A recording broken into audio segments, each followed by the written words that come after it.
लिखे जो खत तुझे याद में हजारों रंग के नजारे बन गए। पत्थर के सनम हमने मोहब्बत का जाना बड़ी भूली।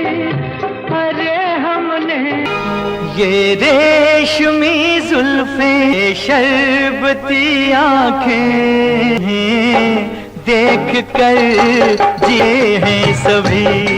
हेलो दोस्तों मोहम्मद रफ़ी के कुछ रोचक किस्से और कुछ रोचक बातें आपको बताता हूँ।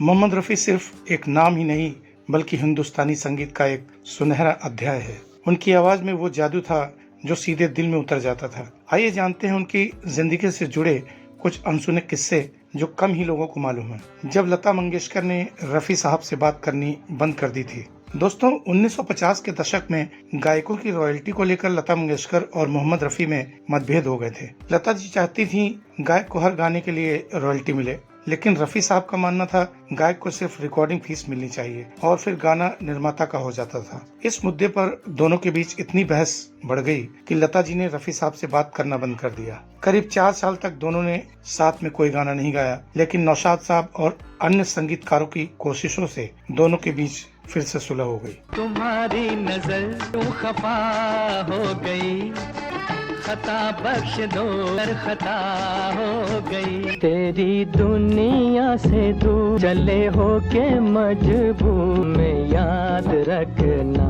जाओ कहीं भी सनम तुम्हें इतनी पसंद में याद रखना।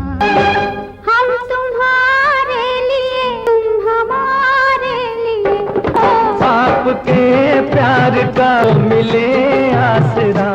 जब रफ़ी साहब ने अपनी फीस वापस कर दी। दोस्तों रफ़ी साहब का दिल बहुत बड़ा था और वो पैसों से ज्यादा अपने फैंस और संगीत को महत्व देते थे।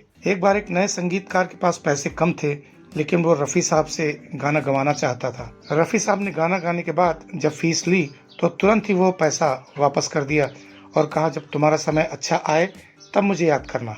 क्या सच में किशोर कुमार से मुकाबला था रफ़ी साहब का?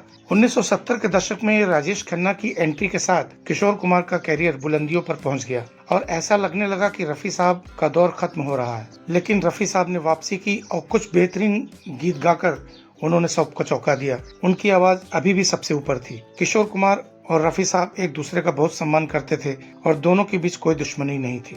जब रफ़ी साहब ने स्टूडियो में रो दिया था। दोस्तों बाबुल की दुआएं लेती जा फिल्म नीलकमल जो 1968 में रिलीज हुई थी, एक ऐसा गाना था जिसे रिकॉर्ड करते समय रफ़ी साहब खुद रो पड़े थे। इस गाने को गाते समय उन्हें अपनी बेटी की शादी का ख्याल आ गया और उनका गला भर आया।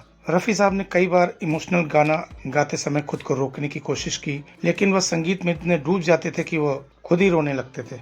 रफ़ी साहब का क्रिकेट और पतंगबाजी से प्यार। दोस्तों रफ़ी साहब क्रिकेट और पतंगबाजी के बहुत शौकीन थे। जब उन्हें समय मिलता वह दोस्तों के साथ क्रिकेट खेलते या पतंग उड़ाते थे। कई बार तो रिकॉर्डिंग के बाद स्टूडियो के बाहर ही क्रिकेट मैच शुरू हो जाता था। रफ़ी साहब ने बिना पैसे लिए गाना गाया। दोस्तों एक बार एक निर्माता ने पैसे न होने के कारण रफ़ी साहब से माफी मांगी और वो उन्हें फीस नहीं दे सकता ऐसा उसने कहा। रफ़ी साहब ने कहा उस निर्माता से, आप मुझे एक गिलास पानी पिला दीजिए, बस वही मेरी फीस होगी। ऐसा कौन करता है?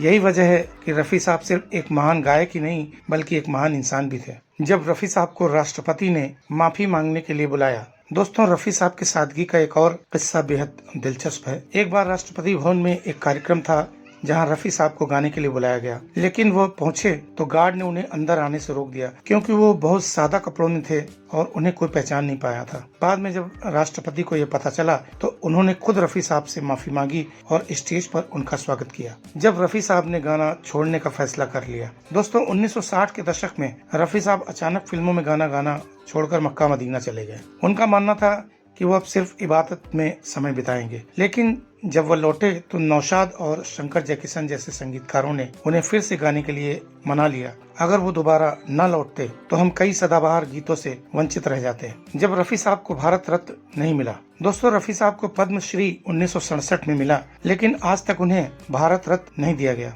जबकि लाखों लोग मानते हैं कि अगर किसी गायक को यह सम्मान मिलना चाहिए तो वह रफ़ी साहब थे। उनके निधन के बाद भी उनके फैंस हर साल सरकार से भारत रत्न देने की मांग करते हैं। जब उनके जनाजे में लाखों लोग उमड़ पड़े। दोस्तों 31 जुलाई 1980 को जब रफी साहब का निधन हुआ तो पूरे देश में शोक की लहर दौड़ गई। मुंबई में बारिश हो रही थी, लेकिन फिर भी लाखों लोग उनकी अंतिम यात्रा में शामिल हुए। कहा जाता है कि उनकी अंतिम यात्रा में जितनी भीड़ आई थी वैसी भीड़ मुंबई में बहुत कम ही मौकों पर देखी जाती है। दोस्तों सभी बातों का निष्कर्ष ये है कि मोहम्मद रफी साहब सिर्फ एक गायक नहीं बल्कि संगीत की आत्मा थे। उनकी आवाज हर पीढ़ी को छूती है और हमेशा अमर रहेगी। आज भी जब हम उनके गीतों को सुनते हैं, 14वीं का चांद हो, मन तड़पत हरि दर्शन को हो, ये दुनिया ये महफिल हो, बहारो फूल बरसाओ हो, ऐसे गीत गाकर उन्होंने इन गीतों को अमर कर दिया, तो लगता है कि जैसे रफी साहब हमारे दिल के बहुत करीब हैं। दोस्तों अगर ये वीडियो अच्छा लगे तो प्लीज चैनल को सब्सक्राइब करिए और बेल आइकन जरूर दबाइए,